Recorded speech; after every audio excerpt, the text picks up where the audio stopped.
places because they're already trying to go around us, and they think they can do it by treaty. The president now has a treaty. He's trying to get the Senate to sign on where they will have control of the internet.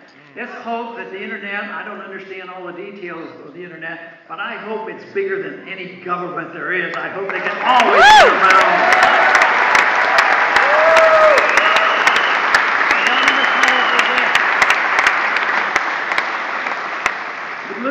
The cause of liberty is a relatively new idea, and I think young people are attracted to new ideas.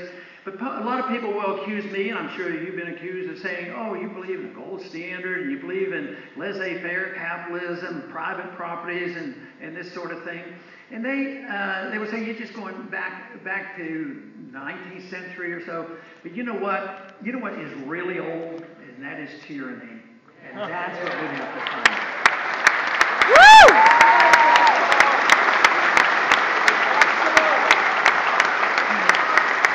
There have been tyrants around in all forms from the beginning of time, and most of the world is run by tyrants today, and indirectly we're moving in that direction because our society is getting to be where the tyrant is the dictatorship of the majority, and if they get around to abuse the minority, they do.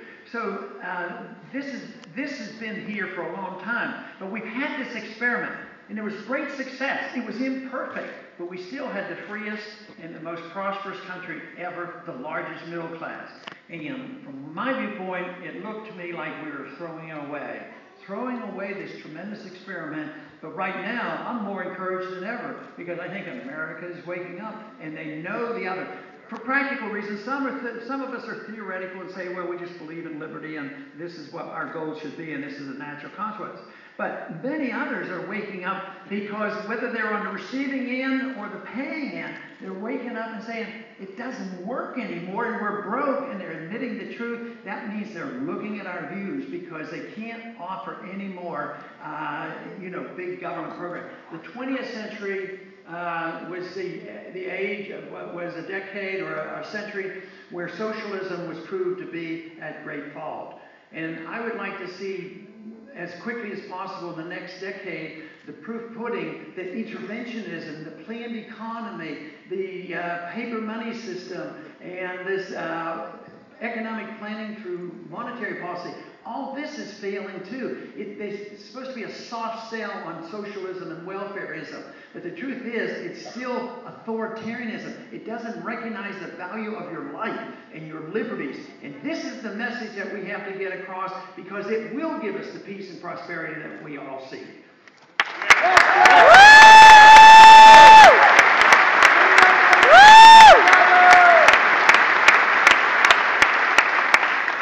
Freedom got chopped up into several pieces. Economic liberty and personal liberty, and they were thought to be two different things. And even today, some people say, well, he's an economic conservative and he believes in the free market. Somebody else say, he's a civil libertarian and he believes in personal liberties.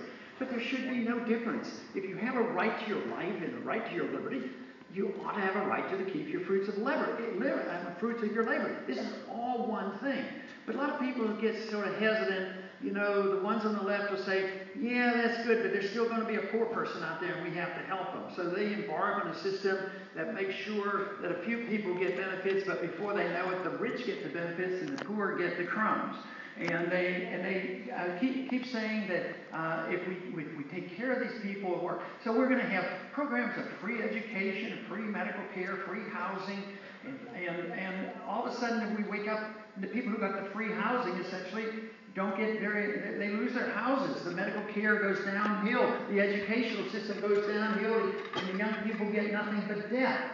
So there is a point where the people realize that this doesn't work. And I think that's where we are today. And that's why we need more confidence in this understanding of what liberty is all about. Others on the other side, one would say that about economic liberty. On the other side, they say, yeah, but if we give people too much freedom, they're going to abuse it, and they're going to do things that aren't very wise, which is absolutely true. Some will. But do you think things are better off if your personal lifestyle are dictated by the politicians and bureaucrats that you know, and that the world would be better if we didn't make the choice and let the bureaucrats make choices for our personal habits and our personal life? I don't buy into that. I don't think we should let them do it either.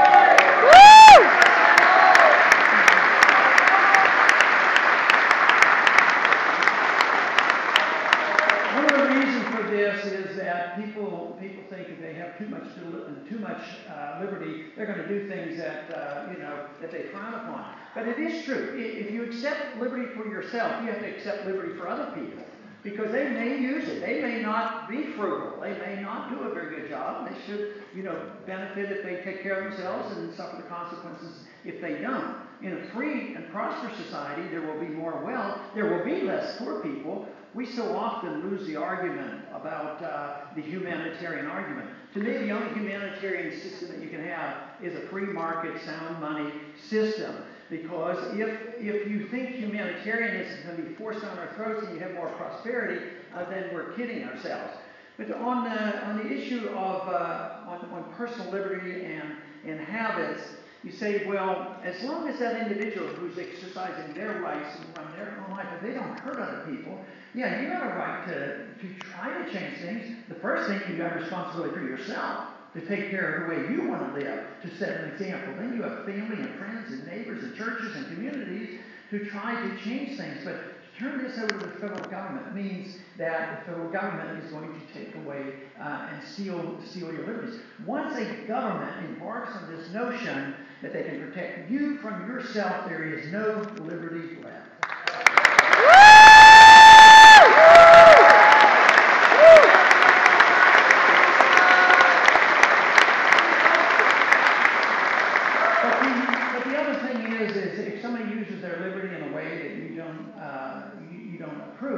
It doesn't mean you endorse what they do. If you have freedom of religion, some people have religions you think are rather bizarre. Some people don't even practice a religion. You might say you do. You don't lay awake at night, worrying about that. At the same way about reading books or whatever. But if you see this and you can tolerate other people who are different, you know what happens?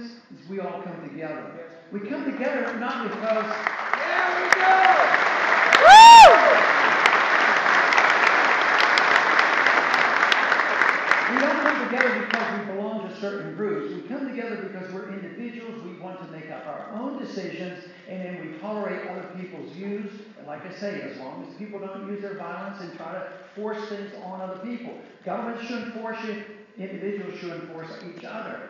But this is the reason that the true example of liberty brings very, very diverse groups together.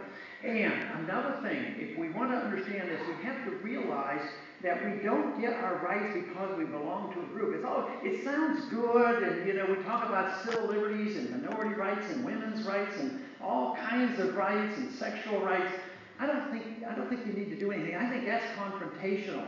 I think what you need to do is think of individuals' rights to do what they want with their lives. And that's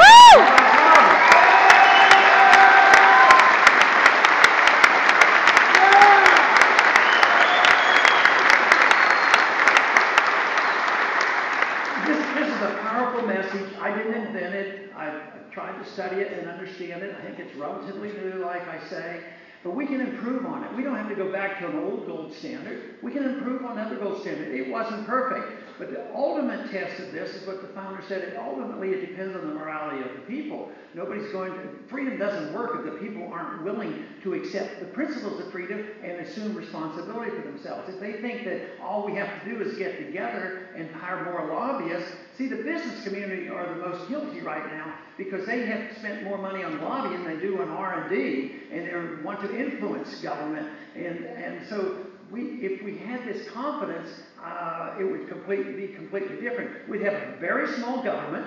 We would have a strong national defense. We would be tolerant of other people. We would have a lot more freedom. We would have a lot more prosperity. And one thing for sure, we would have a lot more peace in the world. And that is my goal. Peace and prosperity. Thank you.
That's it, y'all.